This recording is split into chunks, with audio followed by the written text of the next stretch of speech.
everyone, welcome to the Blogger Breakthrough Podcast. I'm your host, Liz Stapleton from elizabethstapleton.com and the founder of the Blogger Breakthrough Summit. In today's episode, we're going to be talking about some things you should stop doing so that you can earn more. So I'm going to talk about some things to take off of your plate. Yay, less things to do. All right, let's get to it. So the first thing I want to tell you to stop doing is wasting time on social media. There is a time and a place for social media, but you need to not get sucked into it and spend a ton of time on it. Only spend as much time on it as is necessary. I would suggest doing because you do scheduling and you want to interact with your audience, but I would set a timer. I'd do Pomodoro technique or something. Give yourself 20 minutes to respond to comments and stuff and then stop. Don't get sucked in. Personally, I found that taking the apps off of my phone and logging out on the internet browsers on my phone really help keep the temptation at bay. I can't check Facebook except on my computer.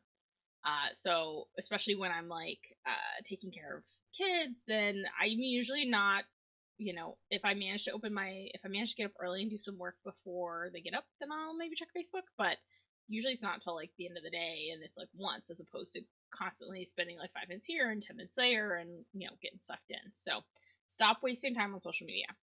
The second thing I want to tell you to stop trying to do is I want you to stop trying to do everything and be everywhere. That means I want you to cut back on your promotion methods. It's better to go deep on 2 or 3 max promotion channels than to spread yourself thin and not get anywhere on 4 or 6 channels.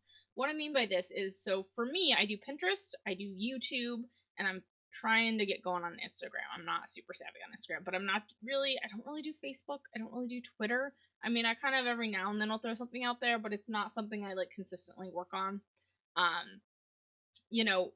It's also, the other thing when I mean don't do everything and be everywhere is don't try to cover all the things on your site. Stick to one thing, stick to your lane or the 2 lanes you do, and do it really, really well before you branch out to other topics. So, for example, on elizabethstapleton.com, my goal is to help people stress less and save time so that they can blog better, right? So if it doesn't help them stress less, which I tend to equate to the legal stuff that I cover on my site to help people better understand the legal side of blogging, or saving them time, whether it's systems or strategies, then it's not really something that's going to be on my blog. So, stick to your thing and do it really, really well. Don't try to do everything because you're not going to get very far. All right. And the third thing is stop wasting time on things that have small returns. So this goes back to my first point, because chances are social media is a task or an action with a small return on the time you've invested. So I want you to ask yourself, what else do you spend a lot of time on that doesn't really produce a result that was worth the time you put in? And it should be something you ask yourself about every single thing you do. For me, one thing that really doesn't move the needle is constantly tweaking my site. I used to have this really bad habit. I've gotten better about it. Of, I'd be like, oh, I just want to go fix this one thing, or I don't really want to write that post, so I'm going to go work on making my homepage better. Sure, there's a time and place for tweaking a website, but there comes a point where it just becomes a procrastination method. That's what I would do. You start thinking, oh, I can't send out, or I can't publish more posts until I get this one thing on my website fixed. I want to know if you've ever heard of the 80-20 rule. Basically what it says is that 80% of your results come from just 20% of your work. Well, what if you really focused on the type of work that made up that 20%? Could you work a lot less and earn more? Yeah, you could. So really, really get harsh about the things you're doing and say, hey, is this contributing to my success? And if so, how much? If it's not doing a whole lot, drop it. Go focus on that 20% of the work that makes the biggest difference. All right, and then I've got a bonus thing for you. So I want you to stop working all the time, okay?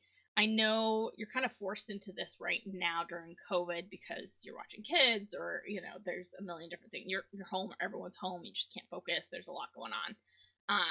But that means every time you do get a chance to work, you work. And I'm saying don't. I have on more than one occasion worked 70 hours a week. And when I was a full-time entrepreneur, I'm still technically a full-time entrepreneur, but when I was living alone, it became particularly more common for me to do so, and it was awful. part of why it would happen is because there's always more work I can be doing. As a blogger, there's always more things you can be done. You're never done. Nothing's ever final. The other reason I was working so much is Parkinson's Law. And Parkinson's Law states that work will expand to fill the time you give it. Meaning, if you give yourself 4 hours to write an article, it'll take at least 4 hours. If, on the other hand, you set a limit of 1 hour, it'll take about an hour. I mean, it might not be pretty, but you'll get a draft out, right? And that's, something I've talked about before in episode 2 and staying consistent is when you batch, don't try to do all things. Don't try to write and proofread and edit at the same time. Just write. Just give yourself a draft. Give yourself an hour to do it.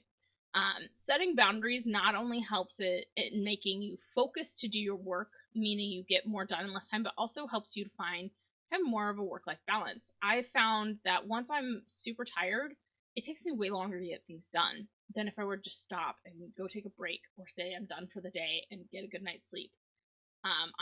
It confuses my sister because she has like a typical 9 to 5 type of job, and so she gets up, she goes to work, she comes home.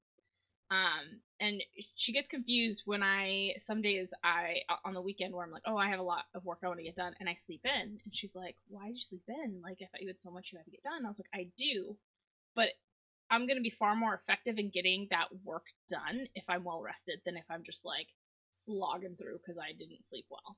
Like, it's better for me to sleep in and get that extra sleep so that I can really focus and give my 100% than to just go through the motions. So, it was kind of it took me a long time to learn that lesson for myself and then to be able to explain it to others as well. So if you're just going through the motions, like, stop, go get some rest, go take a nap, go play, go for a walk, recharge before you try to just, go at it. That way you can always be giving your best when you're actually working. So to wrap it up, those are my suggestions on things you should stop doing. Stop wasting time on social media. Stop trying to do everything and be everywhere. Stop doing things that produce small returns. And finally, stop working all the dang time. I hope these tips will help you feel better about pushing some things off of your to-do list and giving yourself a break. Join me next week for when I share some simple SEO tweaks that you can do to help your site, and I'll talk to you then.